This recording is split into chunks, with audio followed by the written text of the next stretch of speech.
Well, welcome to Rebuilders. Today, my name is Daniel and I'm here with Mark. And I'm not Liddy. You're not Liddy. I'm not Liddy. Where is she today, Mark? What's she up to? Well, she's not on a holiday. No. She's actually in our other building. But she's working away at preparing for our 24/7 prayer national gathering. So as many listeners will know, my wife, Trudy, is the National Director of 24/7 Prayer Australia. But as also many listeners know, Trudy was diagnosed with cancer and is currently undergoing treatment. So we've sort of stepped in because we felt a real sense of we'd been planning. We hadn't sort of put a lot of the nuts and bolts together, but been planning for a national gathering. And we just really felt the Lord encouraging us to continue pushing forward with that, Yeah. And so, so we've been working away at that, and Lydia is currently doing work on that. Liddy. So that's actually for those who are interested in, if you're like in Australia, New Zealand, it's going to be on the 13th and 14th of October here in Melbourne. We've got Pete Gregg, Rachel Hughes, other speakers to be announced soon, and we're really looking forward to praying together, pushing into what God is doing in prayer here in Oz, and contending for God to move in our nation. Yeah, so good. So thank you, Liddy. You may have today to focus on that.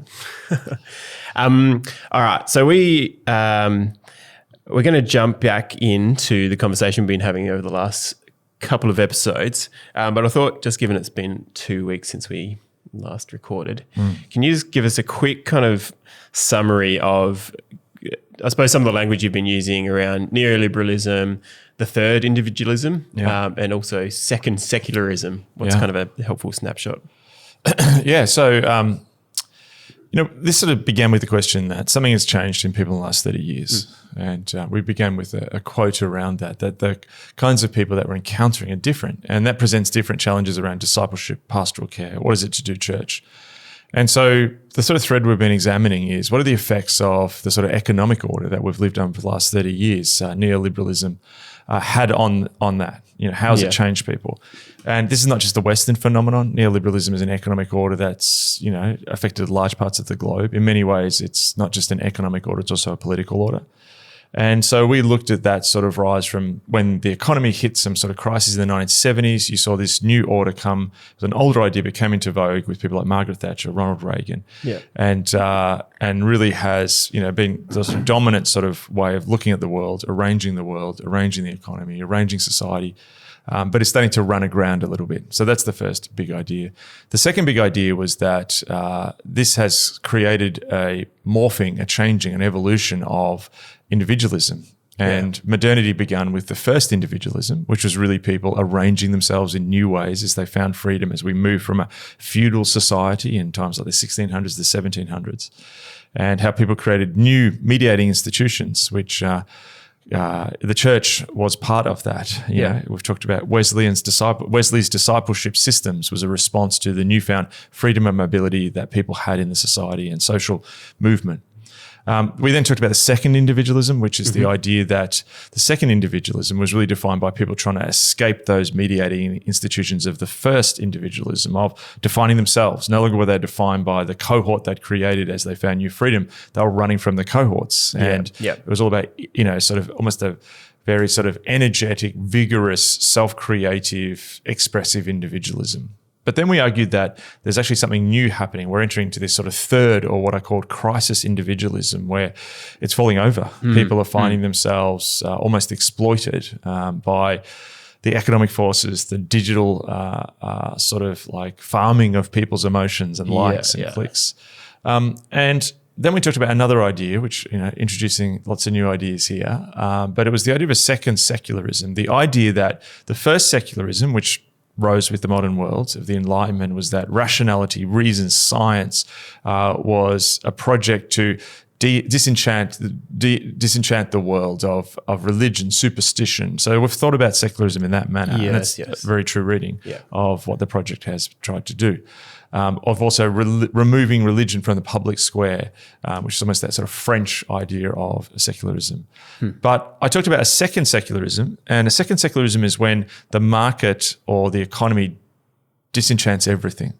So all of a sudden, romance is no longer, there were things which, as religion disappeared, there were still these things which were almost counter to the Enlightenment, such as music, art, romance, nature. These things were still sort of like touching some sort of deep religious meaning in us. But even those things now are being disenchanted, that dating apps, pornography, our interactions with each other are almost like contractual now. Yep. So a lot of people have been aware of the first secularism, but we haven't been aware of what the second secularism is doing to us as a society and as a church. So there's your summary. Yeah. And just a quick one. Would you say the second secularism and the third individualism have kind of come about similar time? Yes. Okay. Yeah. So and that's in the last 5, was it 2016? You kind of if you were to put a rough date on it. Well, I'd say you could go a little bit earlier with, I think, the disenchantment of the market. But I think I'm noticing when it comes to crisis individualism, and maybe crisis individualism is a result of the second secularism is perhaps a better way to put it. So I think, it's the fruit of it. Right. Okay. Great. That's really helpful. So what we want to do today is drill in on something that you've talked about in both these episodes, and you've even just kind of expressed a little bit there. The way that the market or the economy has influenced this and perhaps instigated some of this change and shift. Yes.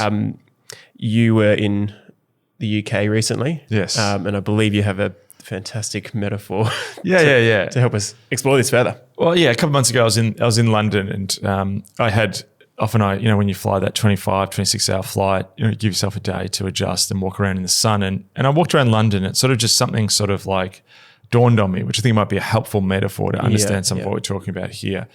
And I think this relates to how we understand the church's role when it looks at society. And then we'll sort of follow that into what it looks like for the individual. Right. But if you look at London, and London, I'm not saying this is specific for British people, English people who live in London. I think I'm using London as a metaphor, which is going to relate to all of our societies. And we realize there's a wide-ranging audience.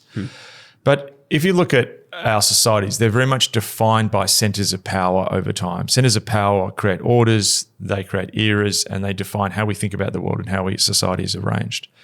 And if you go for a little stroll, like I did through London in the sun, one of the sort of centres that you'll notice is one of the oldest centres of power in Britain, which is the Palace. Buckingham Palace, tourist hotspot in London. And, very much there was a stage when Britain was a series of different small kingdoms. Yeah. But then you had this centralisation of power under the king. And what that represents is the sort of traditional understanding of power and the social arrangement. In some ways, that goes back to that feudal arrangement of society. So if you imagine you're drawing on a whiteboard here, a little map, and you're putting your centers of power in society. And so the first one you can draw a crown, you can draw a palace. But the first center of power, which you see represented, which has shaped us, is the palace, the crown. Yeah. If you go for a little further walk, you'll see another significant structure in Britain and in London. Sorry, it was built by Christopher Wren after the Great Fire of London in 1666, and it's a magnificent church known as St. Paul's. Yeah, and that represents another source of power. And so Christianity came to Britain, and came quite early, but you've also seen the power that the church has had throughout history. And the church has been something, and for a significant period there, it was a centralized church, and there was the dominant church, and then you had a conflict. So what you see is often our cultural stories and how our societies are shaped are by clashes between different power sources. Yes. So think of King Henry and his battle over wanting to get a divorce, and the church established in Rome not allowing that. Yep. And you have a battle between the crown and the church. And this is a battle which raises all kinds of issues, like, what is the role of the church? Is the state, or is the crown subservient to the church, or is the church able to say, so there's this whole political drama that plays out. Not going to go into that. You can read your history books. But so there's two power centres, and already we see that there's clash between them. Then in the 1600s, you had another clash in London. If you walk around, you'll see Parliament, Westminster. And what that was the voice of the people, the sense that the population felt that they didn't have a say, in particular as people who held land. And as the modern world moved from the feudal society and people could gain land and so on, you had people wanting to assert the voice of the people. If the crown represents the voice of the ruler, the aristocracy and the traditional order, and the church represents the voice of God, Parliament or Congress or Senate or whatever it is in your country, if you live in a democracy, represents the voice of the people. And so in the 1600s, we had a civil war between the crown and Parliament, and another battle, and you had basically this clash, and it was a civil war. And for a period there, the king or King Charles I was executed, and you had Oliver Cromwell, who ran England as a republic. Yes. And also created then sort of freedom of religion. And so people who were Protestants and dissenters, they called them. This was also when Judaism was allowed back into Britain. I think this is also around the time that people started printing the Quran. You see people practicing sort of almost quasi-pagan, paganish religions and so on. So what you have here is then so much of the reason I'm pointing out these three centers of power, and I'll just go through them again. You've got the crown representing the traditional order and power, church representing the voice of God or established religion, and then you've got Parliament representing the people. And so much of our understanding then is, how does the church fit into this constellation of power? So, the United States then begins, and in many ways, the United States, you would say, is actually the Republican tradition that comes out of Britain, established in a new place in the colonies there. And, they put up things like the separation of church and state. They obviously don't have a king, but then there's this pressure on the presidents. They almost are in this phase. So it's probably, they have this phase where the president almost has some king-like powers against, Congress or the Senate. So much of history is the battle between these three centers of power: the voice of the people, the voice of God, the voice of the natural order or power. Yes. You look at Iran. Iran had a Shah, and then you had the return of the Ayatollah Khomeini, who comes in from France in exile, and all of a sudden religion's the dominant power. You look at January the 6th and some of the sort of battles that's happened in American politics in recent times. It was almost the sort of king-like executive power of the president against the power of the legislature. So this is the drama which we've lived in. And so much of our thinking when it comes to church is, issues of freedom of religion or issues of the state's influence on. In Britain, it could be around, at the moment with King Charles III coming to power. Well, what's King Charles as the protector? His role as the monarch is the protector of the sort of Anglican Church, defender of the Protestant faith. What does that happen when he's sort of a little bit of a New Ager, to put it that way? Or he's sort of got this much more eclectic spirituality or religious viewpoint. But there is a new situation. And almost all of our sort of political theology has worked in the counterbalance, clashes between all of those groupings. That's how we tend to imagine our cultural understanding. And, so there's some people who feel like, that, there should be this link between the state and the church. So you have people talk about things like Christian nationalism. Or in England, you have people talking about, the ongoing role of the Anglican Church and the established order, the crown. Okay, but what I realized is, if you walk around London, there's a fourth center of power. Dum, dum, dum. and so when you say the City of London, it actually means two different things. And there's the City of London, which we know is the sprawling metropolis that sits on the Thames. But technically, the actual City of London is quite small. And so a lot of places that you may have been, if you live in London or you visited London, are not actually technically the City of London. The City of London refers to, in a sense, the sort of area that is contained within its traditional walls. And as many cities have grown, as Melbourne's grown, like we just got bigger and bigger than Sydney because we just said that new urban sprawl out there. Yes, welcome. Yeah. Oh. Good on us. And you need to put in some sound effects of like crowds cheering at this point and fireworks. We grew bigger than Sydney because we basically moved the boundary. And so that new sort of sprawling outer suburb is now part of Melbourne. So cities tend to grow as they grow in size. Yeah. But that's not what's happened in London. And so when you say the City of London, you can mean that big sort of metropolis on the Thames, or what really it means is the political entity that is known as the City of London, which has its own assembly. Which has its own mayor. So Sadiq Khan is the mayor of London. Boris Johnson was the mayor of London, but they're the mayor of Greater London. Yes. You're looking this up. Yeah, fact checking me as we speak. So the City of London actually has its own assembly, and you can visit that. And I think they're like aldermen, and it's made up of all these fascinating medieval guilds, like the fishmongers and stuff like this. And so they vote, but also it's this financial hub. So as the modern age begins, this financial hub of trade, and in many ways, this also follows on from, when England is a republic, and you've got the Dutch Republic as well. And so this creates really the beginnings of global capitalism as we understand it. You have the Royal Exchange there, which is, you can visit. You've got the Bank of England. So if you go to this Mansion House, which is where the mayor of the City of London is, so there's this other centre of power, but its power is ultimately around money and the market. Yeah, okay. Now, interestingly, the City of London has ambassadors, like it sends to other places. And, I think it's a little bit apocryphal, this, but apparently the Queen has to ask permission for the aldermen to enter into the City of London. Oh, right. Huh. Don't know how. There's debate about whether that's true, but it is a significant political force, and a huge part of Britain's GDP is actually just done in the City of London. Yeah, and so this is why when Brexit happened, people were worried about the future of the City of London, and particularly as the modern world and the British Empire grew, the City of London was this financial hub. The City of London started Wall Street. I think started the Hang Seng in Hong Kong. So you can see the seeding of global capitalism. There's a fascinating book I have it here in front of me by William Dalrymple called The Anarchy, The Relentless Rise of the East India Company. I read that recently. And that tells the story that really these global corporations that merged out of the City of London, and then they went. So a lot of the colonization of India actually doesn't begin really by the crown or parliament. It's actually a company, the East India Company, who had their own army. And when they got to India, the sort of forces they battled there were the Mughal Empire, who were actually a foreign occupying force that had come down from Afghanistan, an Islamic force who actually had colonized large parts of India.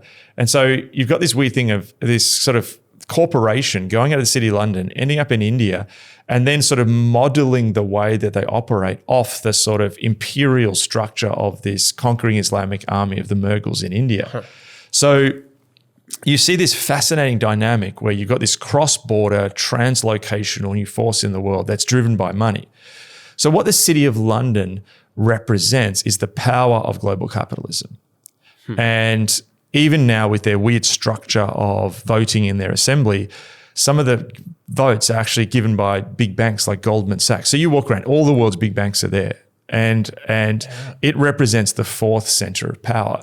So the story that we've been telling in this podcast is examining the story of neoliberalism. So neoliberalism, in a sense, is comes out of the City of London and obviously Wall Street. So there was almost a shift of power or a balance of power, particularly around World War I, World War II, Great Depression, from the City of London to Wall Street. Wall Street's probably more powerful now, but the City of London is still powerful, and there's a huge linkage between the two. And then even if you go to Hong Kong, that's the establishment of global capitalism in China, which is really interesting. So the story of the world, a lot of what is being told is actually about this in its power. But the City of London doesn't advertise its power in the same way. Like I think it's only like something like 5,000 people live there, or some tiny amount of people live there, but then hundreds of thousands come in and work there. But it's almost a hidden power, thus we haven't noticed it. So if you've got four sets of power now, and again too, this is not just London, this is America, this is New Zealand, this is all over the world. This could be, Norway, these powers of the crown or traditional power and traditional order, religion, the state, the voice of the people. So let's go through the voices. You've got the voice of power, the voice of the monarch, the voice of tradition. Then you've got the voice of religion, the voice of God. Yep. Then you've got the voice of the people. But here's the voice of the market. Yeah. And its power has been massively under examined. Why? Look, I think part of it too is we had a Cold War where people thought if you talk about any questions like this, you're doing communism or Marxism. Sure. I mean, we're just more looking here at the historical forces that shape.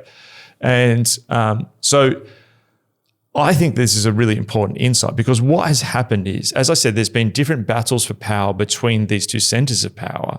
But what's happened is the City of London / global capitalism has won. Yeah, okay. It is now the most dominant force in the world. Is that a recent, like, would you say that's happened more recently, or is it you kind of talked about it being a hidden power? Like, what's your... I mean, people would debate this, and there'd be people who take that much earlier. But I think what we can say is during the neoliberal period, particularly the last 30 years, the market and the power of, just look at the power of Wall Street in US politics. Yeah. And when you look at the fact that a lot of people on the Democratic left and the Republican right, they may disagree, and Americans may feel they're more politically polarized than ever before, but all of them are deeply entrenched to Wall Street. Yeah. And even a figure like Steve Bannon, who's sort of like seen as against the order, and, or Trump talking about the deep state, or even those on the left who sort of see themselves as people on the left in the Democratic Party, they're still all speculating on the stock market. Steve Bannon was a Goldman Sachs trader. Donald Trump was a real estate developer. You've got multiple Democratic senators who've got huge investments in Wall Street. So it's almost the power behind the power. And what I'm not saying here is, I'm not making some Davos, there's reptilians behind, like this sort of argument. But what I am saying is, I think we, particularly as the church, we've not thought about the effects of what this looks like. I mean, we'll get into the church in a second, but just purely. So, for example, recently Liz Truss won prime ministership, and her Chancellor of the Exchequer, Kwasi Kwarteng, basically proposed a quite radical sort of economic way forward, which they felt was going to deal with Britain's sort of economic malaise. And she lost prime ministership within days, because effectively what happened was the City of London was like, no, we're not doing this. They didn't like then storm down to Parliament and, like get their army. There would have been phone calls to people in the Conservative Party. Mm-hmm. And then all of a sudden we have a leadership spill, and we have Rishi Sunak, who's, very much from this world of the City of London, is now the Prime Minister. Yeah. And that just shows the power, and even in Australian politics, the power we've seen recently of these large global consulting firms like PricewaterhouseCoopers and McKinsey. You see this. And even in the fact in the Ukraine war, the influence in some of these companies we've talked about of, Blackstoning, people getting like deals to do the rebuilding afterwards. And again, I'm not making some massive comment here or conspiracy theory about, what's going on in the Ukraine war. But I am more saying, all I'm saying is the power of these large corporations is significant in the world. And in a sense, the City of London won. Yeah, okay. And I think what strikes me is, like, you think about, go back to our whiteboard with the traditional 3 centres of power, or 2, depending how far back you go, whatever. And you kind of use the language there, the voice of that those voices are telling a story. They're providing a narrative for the subjects, the individual to understand the context they're living in, the culture, who they are, a sense of identity, all these kind of things.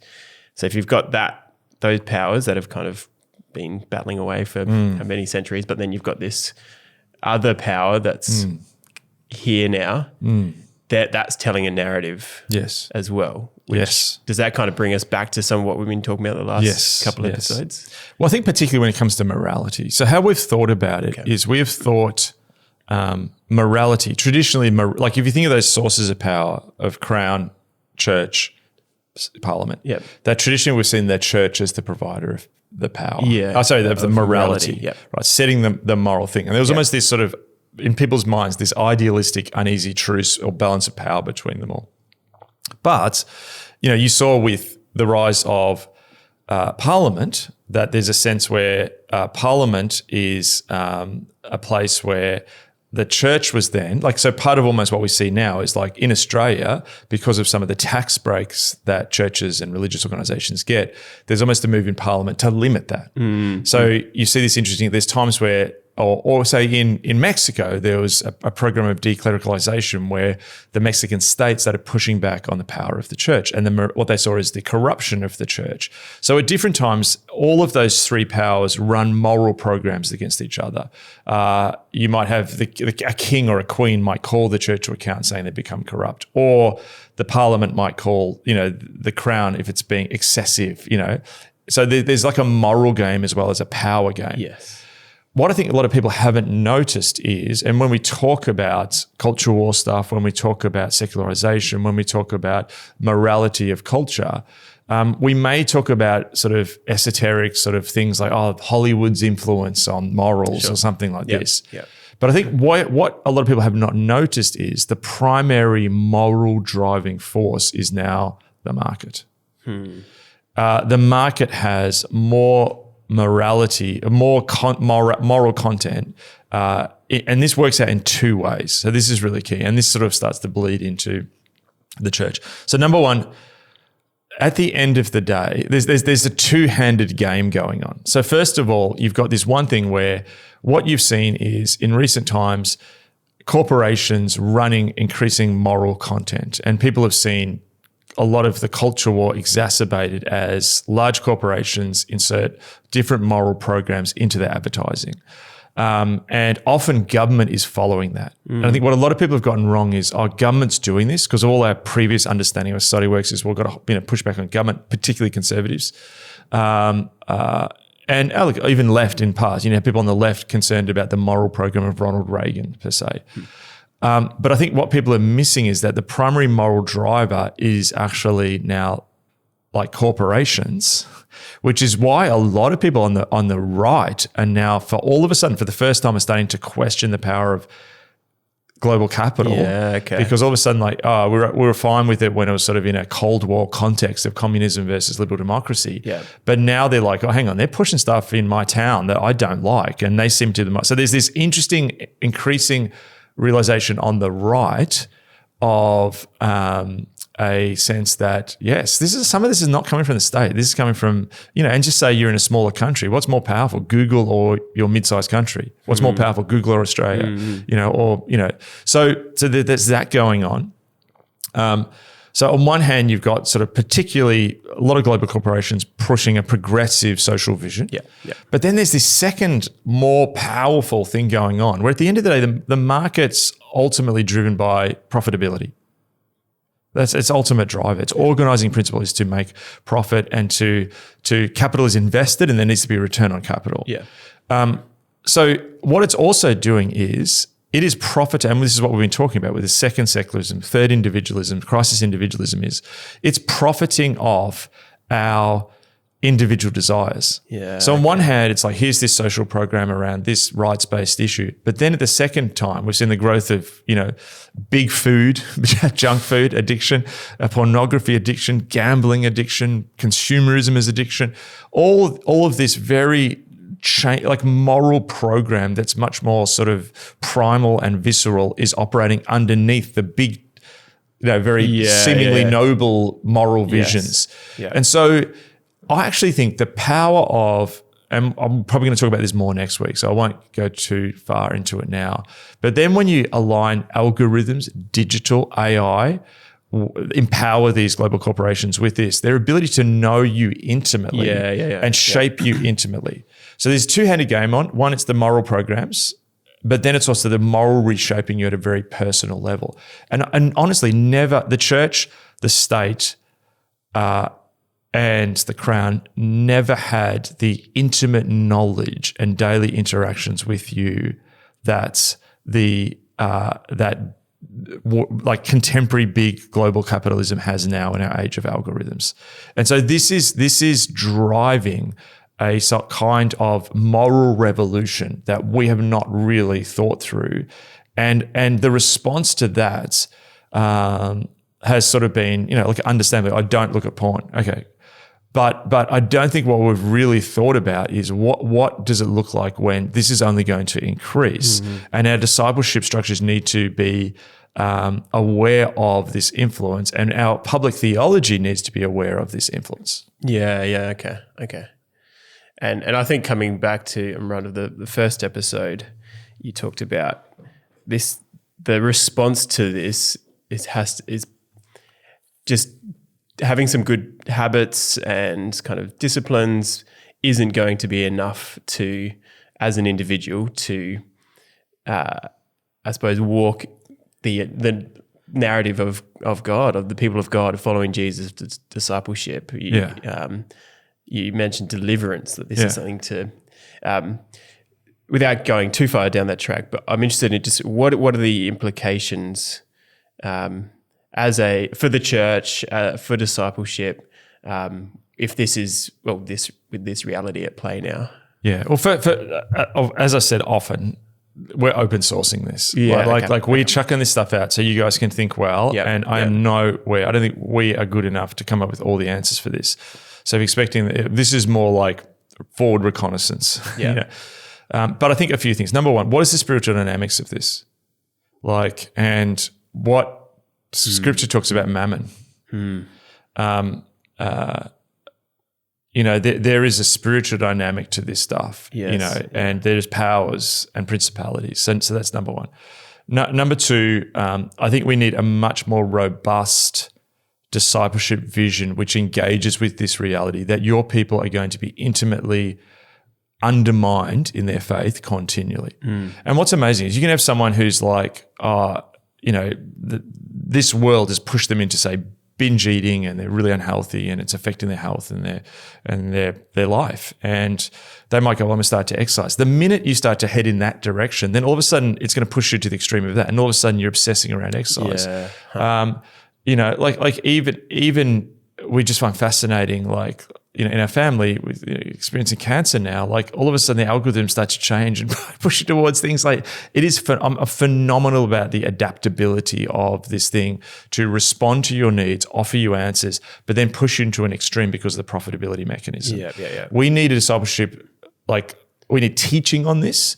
I think previously our teaching was almost this is complete caricature, but here's how faith is relevant to you, and here's how to have a good life and be a happy person. It needs to be far more robust to understanding what's going on at this stage. And we need new, and maybe we'll talk about this next week, but new discipleship structures where if Wesley created this fantastic discipleship structure for the first Great Awakening, which was the Holy Spirit moving in first individualism, what does that look like now? What sort of structures, what sort of habits is the Spirit going to do in this incredibly intrusive new environment?